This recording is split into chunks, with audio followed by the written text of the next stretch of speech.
నేను ఏది చెప్పినా అమ్మ నమ్మదు, ఎప్పుడు చూసినా చిడు నువ్వు అబద్ధం చెప్తున్నావు వై, నేను అబద్ధం చెప్పాలి, నేను సంపాదిస్తున్నాను, నా ఇష్టంగా ఎక్కడికైనా వెళ్ళొచ్చు, ఇష్టంగా నేను ఏమైనా చేయొచ్చు, బట్ నేను మీతో అబద్ధం చెప్పలా, నిజమే చెప్తున్నాను. Still you don't believe it in the sense. నాకు అప్పుడు కొంచెం బాధ వేసేది. సో అప్పుడప్పుడు ఏదైనా చేయి కోసుకుని లైట్గా వెయ్యి దాకా వెళ్ళను, లైట్గా వేసుకుంటా, వేసుకొని మరుసటి రోజు హాస్పిటల్లో అడ్మిట్ అవుతా. 2 రోజులు రెస్ట్ దొరకద్దు కదా. ఎన్నిసార్లు చేశారు అలా? ఒక 5-6 టైమ్స్ చేస్తుంటా. ఆ తర్వాత అమ్మ పోయిన తర్వాత నాకు అంతా పోయింది. I'm happy. ఎవరు అలా చెప్పకూడదు, నేను కూడా అలా చెప్పలేదు. I miss my mom. But the thing is, అమ్మ ఉండేటప్పుడు అమ్మకి అక్క కావాలా, అన్న కావాలా, తమ్ముడు కావాలా. నాకు వాళ్ళందరూ ఇంత ఏది తప్పు చేసినా కూడా తల్లిగా నువ్వు నా మధ్యలో కూర్చొని వాళ్ళు కావాలని పిలుస్తున్నావు, వాళ్ళు నిన్ను చూడకూడదని నేను చెప్పేదానికి నాకు రైట్స్ లేదు. So I was so disappointed. మీరేమో వాళ్ళ ఇంటికి వెళ్ళరు, మీరు నా కాడే కూర్చుంటారు, because they are all married. నేను అన్మ్యారీడ్ వల్ల నువ్వు హుషారుగా నా కాడ కూర్చొని నీ ఇష్టమైనప్పుడు వాళ్ళు రప్పచ్చుని మాట్లాడుకుని ఉంటే నాకు ఆ ఇంట్లో ఏం పొజిషన్ ఉంది, నేనేం సంపాదించి నాకు ఏం యూస్ ఉంది. సో ఆఫ్టర్ మామ్ వీళ్ళెవరు లేరు, వీళ్ళెవరితో నేను మాట్లాడలేదు, వాళ్ళు నాతో మాట్లాడలేదు. So I'm happy now. ఇది నిజం. ఐఎమ్ నాట్ ఎగ్జాజరేటింగ్ ఆర్ నిజం చెప్తున్నా. సో మామ్ దూరం అయింది, ఇంకా షకీలాతో అవసరం లేదనుకున్నారా? ఆర్ షకీలా దగ్గర నుంచి రావాల్సిన అంతా మాకు వచ్చేసింది, we are settled now I don't know. వాళ్ళు ఐడియల్ వాళ్ళకే, సత్యంగా చెప్తున్నా. నాకు తెలియదు. నేను ఇప్పుడు ఏదన్నా చెప్తే కూడా ఒకవేళ నాకు తెలియకుండా నేను చెప్పొచ్చేమో, నాకు తెలిస్తే కదా చెప్పాలి, నాకు తెలియదు నిజంగా. షకీలా ఒక రకంగా మనీ మేకింగ్ మెషిన్ లాగా అయిపోయింది ఆ ఫ్యామిలీ మెంబర్స్కి. అటు పక్కన ఇండస్ట్రీకి చూసుకుంటే షకీలా సినిమా ఉందంటే మాకు కాసుల వర్షం కురుస్తుంది, ఒక కలెక్షన్లకు వచ్చేస్తాయి, రికార్డ్స్ వచ్చేస్తాయి అనుకుని ఒక రకమైనటువంటి ఆ థాట్ ప్రాసెస్ అక్కడ కనిపించింది. ఇక్కడ కూడా అలాగే ఉంది. అలా చూసారా మిమ్మల్ని? అవును, అలాగే చూశారు, వేరే ఏలాగా చూడలేదు, అలాగా మాత్రమే చూశారు. అమ్మ దూరం అయిపోయింది, పెళ్లి చేసుకోవాలనిపించలేదు, కమిట్మెంట్స్ అనేవి లేవు, ఎందుకని అనిపించలేదు అలా? పెళ్ళి చేసుకోవాలని అనిపించకుండా కాదు, పెళ్ళి చేసుకోవాలనిపిస్తుంది. బట్ నాకు ఇప్పుడు ఈ కమిట్మెంట్లు, నేను వాళ్ళకి వర్క్ చేయాలా, వాళ్ళకి యాక్చువల్లీ ఇప్పుడు నా ఏజ్ ఎలా అయిపోయిందంటే, నా ఏజ్కి పెళ్ళి చేసుకోకుండా బ్యాచులర్ ఎవరు దొరకరు. నా లైఫ్లో నేను ఒక్క తప్పు ఎప్పుడు చేయను. పెళ్ళి అయిన వాడు కూడా నేను ఎప్పుడు ఏ ఫ్రెండ్షిప్ కూడా పెట్టుకోను.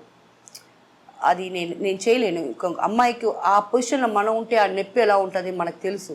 సో ఎప్పుడూ ఒక పెళ్ళైన ఆయన కాడ నాకు ఫ్రెండ్షిప్ అంటే అన్న అంటాను, లేకపోతే తమ్ముడా అంటాను, అంతే నా రిలేషన్షిప్ ఉంటుంది. అండ్ డివోర్సీ ఇవన్నీ నేను ఎత్తికి, డివోర్సీనా, వాడికి ఆ డబ్బులు ఉన్నాయా, వాడు ఇంకా నాకు నా మీద అభిమానం పెట్టుకొని వస్తున్నాడా, పిల్లలు ఉన్నారా, ఇవన్నీ నా వల్ల కాదు. నాకు ఓపిక లేదు, నాకు ఫ్రీగా ఉన్నాను, నాకు ఇలా ఇష్టంగా ఉంది, నా ఇష్టానికి తిరుగుతున్నాను. అయితే పెళ్లి చేసుకోకపోయినప్పటికీ మీరు ఒక డాటర్ ఉంది, తన్ని అడాప్ట్ చేసుకున్నారు, ట్రాన్స్జెండర్ మిలా. ఫస్ట్ తంగం, దాని తర్వాత మిలా, దాని తర్వాత శిల్ప, తర్వాత అర్చన, తర్వాత సాషా. చాలామంది నాకు కూతుర్లు ఉన్నారు. నాకు ఒక అమ్మ ఉన్నారు, నన్ను దత్తు తీసుకున్నారు, కృపా అమ్మ అని, ట్రాన్స్జెండర్ అవి నన్ను దత్తు తీసుకున్నారు. సో ఎందుకు అలా ట్రాన్స్జెండర్స్ వైపు వెళ్ళారు మీరు? వాళ్ళకి మన మీద ఏది ఎదురు చూడరు వాళ్ళు. ఇన్ఫ్యాక్ట్ వాళ్ళు మనకు కొని ఇవ్వాలనుకుంటారు. అప్పుడు నేను నన్ను అమ్మ అనుకుంటే నా ఇంట్లో సద్దన్నం ఉన్నా తినాలా, మీరు కొనుక్కొని వచ్చి వంట చేసి ఆ పొజిషన్కి నేను రాకూడదని మీరే అనుకోవాలి తప్ప, మీరు నాకు తీసుకొచ్చి ఈ ఒక్కరోజు చేస్తే నాకు అలవాటు పడిపోద్ది. రేపు అరే మటన్ తినాలని ఒక అమ్మాయికి ఫోన్ చేస్తాను, నో ఇంట్లో ఏది ఉంటే అదే తినాలా ఒకటి. అండ్ వాళ్ళకి ఎదురు చూసేది అనేది ఏమీ ఉండదు. అమ్మా ఈ డ్రెస్ వేసుకున్నది ఇచ్చేమా అంటే ఇచ్చేస్తా. సో అది వాళ్ళు అడగరు కూడా. మ్యాక్సిమం నేనే చెప్తాను, నీకు ఈ డ్రెస్ బాగుంటుంది, ఆ డ్రెస్ బీరోళ్ళు తీసుకో అంట. అండ్ బ్లడ్ రిలేషన్షిప్పే అలా చేస్తారు మోసాలు, బయట వాళ్ళు అలా చేయరు అని ఇదొక ప్రూఫ్గా ఈరోజు ఈ ఛానల్లో మీకు చెప్తున్నా, బ్లడ్ రిలేషన్షిప్ కూడా తప్పులు చేస్తారు. ట్రాన్స్జెండర్స్ అనే వాళ్ళు చేయరు. మిమ్మల్ని అమ్మ అనుకుంటే అమ్మ, అక్క అనుకుంటే అక్క, మీకోసం ప్రాణం ఇస్తారు. అయితే ట్రాన్స్జెండర్స్ అనగానే ఒక రకమైనటువంటి డిస్క్రిమినేషన్ అనేది కనిపిస్తుంది, ఒక వివక్ష అనేది ఉంది. వాళ్ళకి సరైన అవకాశాలు లేవు, లేకపోతే వాళ్ళకి కావాల్సినటువంటి రక్షణ లేదు, వాళ్ళకి ఒక భరోసా లేదు అనేది ఉంది కదా. దానికోసం ఇప్పటిదాకా మీరు మాట చెప్పారు, కాస్టింగ్ కోచో ఇంకోటో వస్తే నా దగ్గరకు వస్తే నేను చేస్తాను. వీళ్ళ కోసం ఏమైనా చేయాలి? అన్ని లేదు, మేము అన్నీ చేసుకుంటూనే ఉన్నాం. ఐఎమ్ కమ్యూనిటీ మెంబర్ అంట. దానికోసం ఈ షకీలా ఏంటి ఒంటరిగా ఉంది, తన లెస్బియనా, తను ఏంటి, తను ట్రాన్స్జెండరా లేకపోతే ట్రాన్స్ మెన్నా, ఈ డౌట్లంతా మీకు వస్తే అది మీ ఇష్టం. ఆమె పక్కా ఉమెన్, లేకపోతే ఒక స్టార్డమ్ ఒక లేడీకి వచ్చింది, సరేనా? ఈ కమ్యూనిటీలో నేను ఒక మెంబర్గా ఏం చేయాలో చేస్తూనే ఉన్నా. ఇన్ఫ్యాక్ట్ నేను చెప్పాను కదా, డైరెక్ట్గా నేను ఏదైనా చేస్తాను చేయను ఈ కాస్టింగ్ కౌచ్ వాళ్ళు చెప్తే అని. మీకు కాస్టింగ్ కౌచ్లో ఒక ప్రాబ్లం ఉందని నాకు చెప్తే, నా కూతుర్లు ఉన్నారు, నా ఒక్క మాట చాలు. అందుకే ఓపెన్గా చాలా స్టేట్మెంట్స్ చాలా ఫంక్షన్స్లో ఇచ్చున్నాను. ఈమెకి ఎవరు లేరు అని అనుకోబాకండి. నేను సస్తే కోడంబాకం పట్టదండి, అంతమంది ట్రాన్స్జెండర్స్ మాత్రం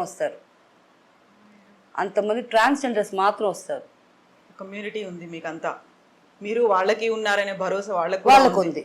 అమ్మ అని నన్ను ఎక్కడ మీరు ఎవ్వరి కాడ ఇప్పుడు ఇక్కడ నుంచి పోయే రూట్ అంతా షకీలా గురించి, ట్రాన్స్జెండర్ని ఎక్కడన్నా చూస్తే అడగండి షకీలా తెలుసా అని. ఒక్కరు తప్పు చెప్పేనా, నేను మీకు ఇలాంటి ఇంటర్వ్యూ నేను సచ్చేదాకా నెలకి ఇస్తా. ఎంత నమ్మకం ఉందంటే నాకు అంత నమ్మకం. బికాస్ నేను వాళ్ళతో ఏం ఎక్స్పెక్ట్ చేయాల, వాళ్ళు బాగుండాల. ఎందుకు వాళ్ళని మీరు రెస్పెక్ట్, వాళ్ళు మనలాగా blood, human, bones, veins, nerves